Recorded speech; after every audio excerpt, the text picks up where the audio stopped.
Երկու ամսից Հայաստանում հերթական խորհրդարանական ընտրությունն է նախատեսված։ Կենտրոնական ընտրական հանձնաժողովն արդեն ավելի քան 21 քաղաքական ուժի ընտրությանը մասնակցելու հայտ է ստացել։ Իսկ ինչ կլինի, եթե հունիսի 7-ին ոչ մի քաղաքական ուժի չհաջողվի հավաքել 52% ձայն։ Հայաստանում հնարավոր է ձևավորվի մի իրավիճակ, երբ ընտրությունների արդյունքները չեն տա հստակ պատասխան, ով պետք է ձևավորի իշխանությունը։ Եթե որևէ քաղաքական ուժ չկարողանա ստանալ խորհրդարանում կայուն մեծամասնություն, երկրում կգործարկվի երկրորդ փուլի մեխանիզմը։ Ուշադրություն պետք է դարձնել կայուն մեծամասնություն եզրույթին։ Կայուն մեծամասնությունը մեր սահմանադրության պահանջն է 89-րդ հոդվածի, որովհետև սահմանադրությունը նախատեսել է, որ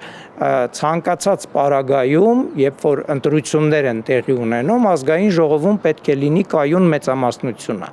Կայուն մեծամասնությունը սկզբնապես, երբ որ ընտրական օրենսգիրքը ընդունվում էր 54% մանդատի մասին էր խոսում, 2021 թվականի ընտրական օրենսգրքի փոփոխություններից հետո այդ մեծամասնությունը հիմա 52%-ին է հավասարեցվել։ Ընտրությունը երկրորդ փուլ տեղափոխելու սցենարը գործի է դրվում այն դեպքում, երբ ընտրություններից հետո ոչ միայն որևէ ուժ չի հաղթահարում անհրաժեշտ 50%-ի շեմը, այլև քաղաքական ուժերը չեն կարողանում ձևավորել կոալիցիա։ Երբ որ չկա այդ մեծամասնությունը, այդ դեպքում կա հնարավորություն կառուցելու այդ կոալիցիան։ Կոալիցիայի ստեղծման անհնարինության պարագայում է միայն, որ մեր ընտրական օրենսգիրքը նախատեսում է երկրորդ փուլի անցկացում։ Կարող է այնպես լինել, որ նաև այն պոտենցիալ կոալիցիայի տեխնացուները, որոնք կարող էին կոալիցիա ձևավորել, համաձայնության չգան տեխնացուի վերաբերյալ, չնայած նրանք գումարային առումով ունեն հնարավորություն ձևավորելու ուրեմն նոր կառավարություն, այսինքն պայմանավորվելու վարչապետի շուրջը, որը հետագայում այդ կառավարությունը ձևավորելու է։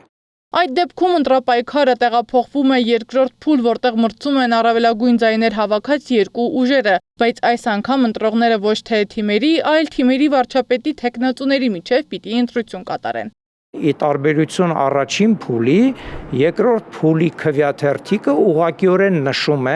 թե առաջին տեղը զբաղեցրած ուժի վարչապետի տեխնացուն ով է, եւ երկրորդ տեղը զբաղեցրած ուժի վարչապետի տեխնացուն ով է։ Եվ ըստ էության տեղի է ունենում վարչապետի ուղղակի ընտրություն։ Երկրորդ փուլի իմաստը հենց վարչապետին որոշելու մեջ է կայանում։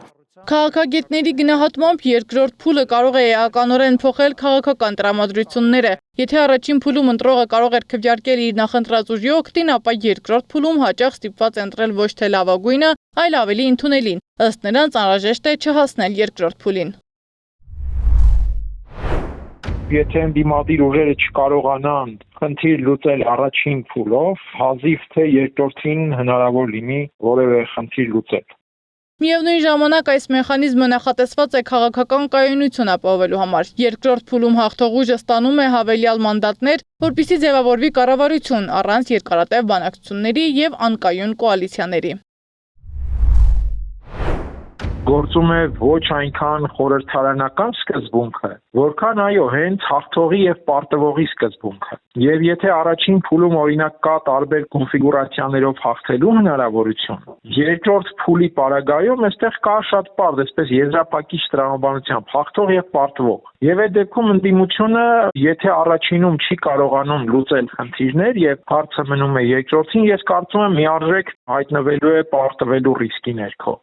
Սակայն կա նաև հակառակ դիտարկումը, քննադատները նշում են, որ նման համակարգը կարող է արհեստական մեծամասնություն ստեղծել, ամբողջությամբ չարտացոլելով ընտրողների իրական տրամադրությունները։ Այսպիսով հնարավոր երկրորդ փուլը ոչ միայն իրավական ընթացակարգ է, այլ նաև քաղաքական նոր պայքար, ավելի կոշտ, ավելի բևեռացված եւ հաճախ ավելի կանխատեսելի ավարտով։ Եթե ընտրությունները չտան հստակ հաղթող, քաղաքական պայքարը պարզապես չի ավարտվի, այն կտեղափոխվի երկրորդ փուլ։ Սեդա Մակարյան, Մհեր Դավթյան, Նոնա Գևորգյան, ABC Media։